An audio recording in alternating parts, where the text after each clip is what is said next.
आंत की श्लेष्मिक उपकला की कौन सी कोशिकाएं बलगम म्यूकस स्रावित करती है?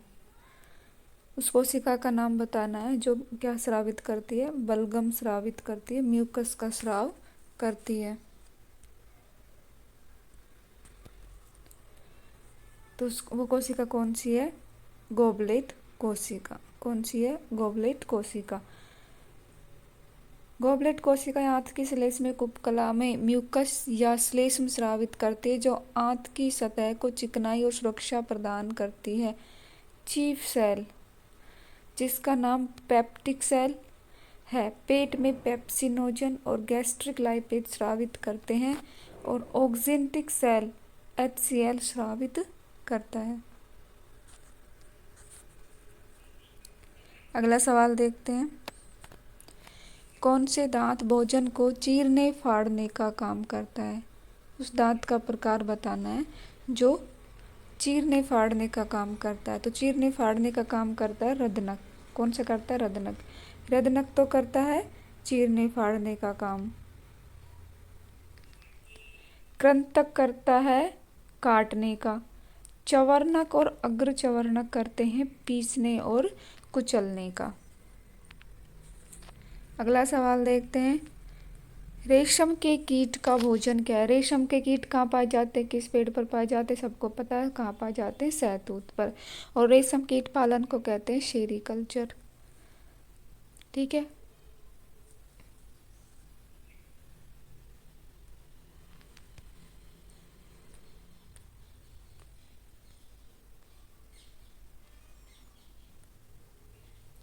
प्रकाश संश्लेषण के लिए क्या आवश्यक नहीं है? नहीं पूछा इसमें। प्रकाश संश्लेषण में क्या आवश्यक नहीं है? तो सूर्य का प्रकाश प्रकाश संश्लेषण में चाहिए, CO2 भी चाहिए, क्लोरोफिल भी चाहिए, लेकिन O2 की कोई आवश्यकता नहीं होती है। ठीक है। निम्न में से कौन सा भोज्य पदार्थ तने का रूपांतरण है? तने का रूपांतरण बताना है कौन सा है।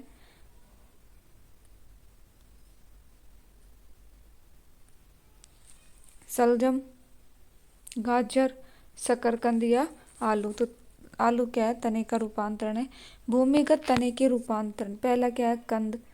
कंद, आलू। कंद का एग्जाम्पल क्या हो गया? आलू। ये तने के रूपांतरण है। जो कंद के रूप में होता है आलू, प्रकंद के रूप में होता है अदरक और हल्दी, शल्ककंद के रूप में होता है प्याज और लहसुन, और घनकंद के रूप में होती है जमीकंद और अरबी। आलू में आंखें कंद की कलियां होती है जो प्रजनन में मदद करती है। जड़ों के रूपांतरण, जड़ का क्या रूपांतरण है? जो शलजम और चुकंदर होते हैं कुंभी रूप में हो जाती है, गाजर शंकु रूप में होती है, मूली तरकु रूप में होती है, और शकरकंद कंदिल होती है।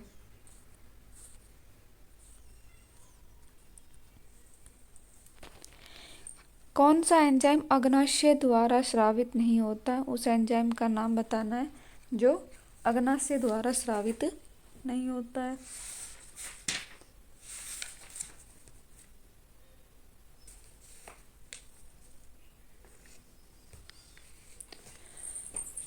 रेनिन, लाइपेज, ट्रिप्सिन या एमाइलेज? तो रेनिन जो होता है आमाशय के द्वारा स्रावित होता है, तो इसका सही आंसर क्या हो जाएगा? रेनिन। रेनिन जो अग्नाशय द्वारा स्रावित नहीं होता, आमाशय की जठर ग्रंथि से स्रावित होता है।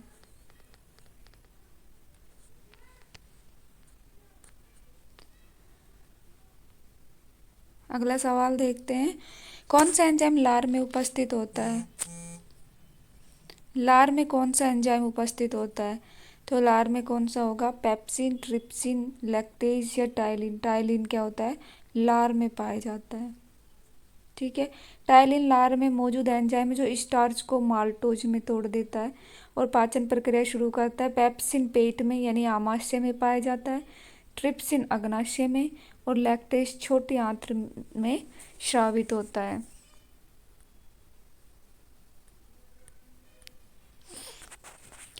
कौन सा शीत आवास का पादप है? शीत आवास में कौन सा पादप उगता है? तो इस शीत आवास का हो जाएगा सोल्डेनेला।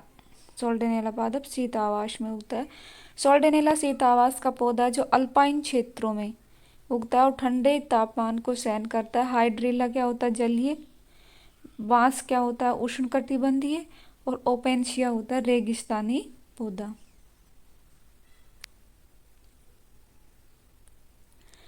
अगला देखते हैं, मनुष्य शरीर के ऊपरी जबड़े में उपस्थित चवर्णक यानी मोलर जो दांत है उनकी संख्या कितनी होती है। मोलर दांत की संख्या पूछिए कितनी होती है, तो मोलर दांत की संख्या कितनी होती है, 6 होती है। कितनी होती है, 6 होती है। ये एक सूत्र होता है 21-23/21-23। तो ये ICPM यानी इंसाइजर, कैनाइन, प्रीमोलर और मोलर। यहाँ पर मोलर पूछा यानी लास्ट वाला, लास्ट का कितना है, 3। 3 जो अब इसमें सिर्फ ऊपरी जबड़े का पूछा है। टोटल पूछते तो 4 से गुणा हो जाता, यानी 3 चौके 12 हो जाता। लेकिन यहाँ पर कितना क्या पूछा है, सिर्फ ऊपरी जबड़े का पूछा है। तो ऊपरी जबड़े में 3 और 3 6 होगा।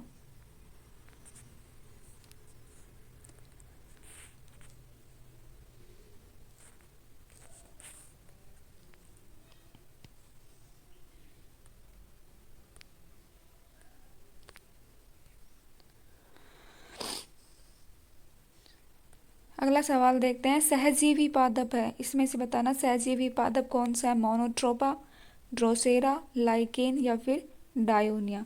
सहजीवी बताना है। सहजीवी पादप क्या है, लाइकेन। सहजीवी पादप अन्य जीवों के साथ पारस्परिक लाभकारी संबंध रखते हैं। लाइकेन कवक और शैवाल का सहजीवी मिश्रण है, जहाँ कवक संरचना प्रदान करता है और शैवाल क्या करता है, प्रकाश संश्लेषण द्वारा भोजन बनाता है। ड्रोसेरा व डायोनियम मांसाहारी कीटाहारी पादप होते हैं। और मोनोट्रोपा क्या होता है, मृतोपजीवी। तो मोनोट्रोपा क्या हो गया, मृतोपजीवी। ड्रोसेरा और डायोनिया क्या हो गया, मांसाहारी। और लाइकेन क्या हो गया, सहजीवी। अब इसमें फिर से वही सवाल आ गया, कीटाहारी पादप कौन सा है। कस्कुटा, यूट्रिकुलेरिया, मोनोट्रोपा और ओरोबैंकी। तो कौन सा हो जाएगा, यूट्रिकुलेरिया। ड्रोसेरा डायोनिया भी हम ऊपर कीटाहारी पादप में पढ़ के आए हैं, और इसमें क्या हो जाएगा, यूट्रिकुलेरिया। तो ये कीटाहारी पादप याद रखना। कीटाहारी यूट्रिकुलेरिया कीटाहारी पादप है जो जलीय आवास में रहता है, अपने विशेष अंकुरों के माध्यम से कीड़ों को पकड़कर नाइट्रोजन से पोषण तत्व प्राप्त करता है। कस्कुटा अमरबेल और ओरोबंकी परजीवी। मोनोट्रोपा मृतोपजीवी पौधा होता है, ये हम पहले पढ़ चुके हैं।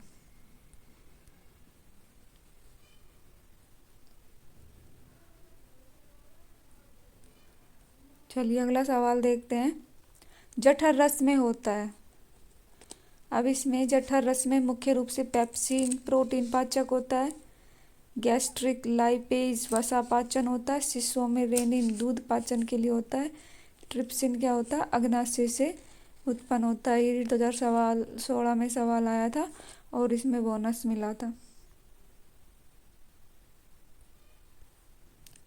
अगला सवाल देखते हैं, निम्नलिखित में से पौधों के लिए कौन सा सूक्ष्म पोषक पदार्थ है, माइक्रोन्यूट्रिएंट कौन सा है।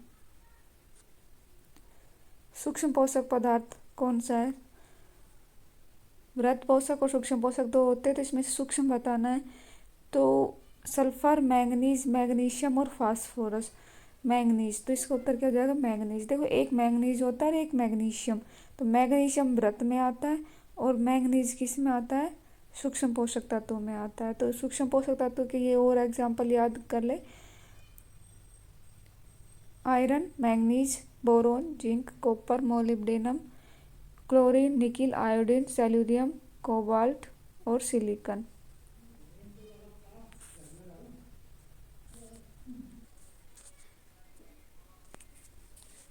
हम भोजन करते हैं एवं पाचन होता है, इस पचित भोजन के उपयोगी पदार्थों का अवशोषण होता है, यानी भोजन पचने के बाद उसका अवशोषण किसके द्वारा होता है, तो अवशोषण होगा छोटे आंत के द्वारा।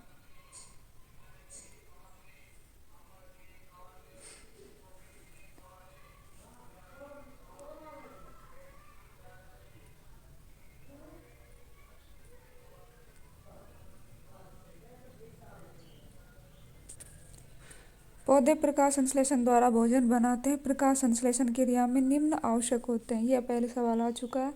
क्या चाहिए? कार्बन डाइऑक्साइड चाहिए, जल चाहिए, सूर्य का प्रकाश और पर्णहरित। ऑक्सीजन जिस ऑप्शन में होगा वो कट जाएगा। शर्करा बनती है लास्ट में, उपयोग में नहीं होती है। मानव शरीर की जैव रासायनिक प्रयोगशाला है। जैव रासायनिक प्रयोगशाला किसे कहा गया है? जैव रासायनिक प्रयोगशाला है यकृत।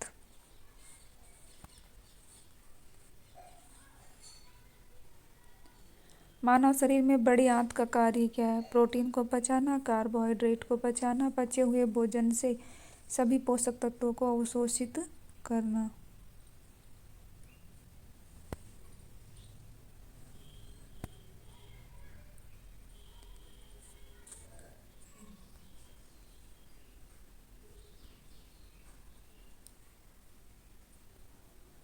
पानी और लवणों को अवशोषित करना, अपशिष्ट निकालना। तो इसका राइट आंसर यही हो जाएगा, पानी और लवणों को अवशोषित करना और अपशिष्ट निकालना।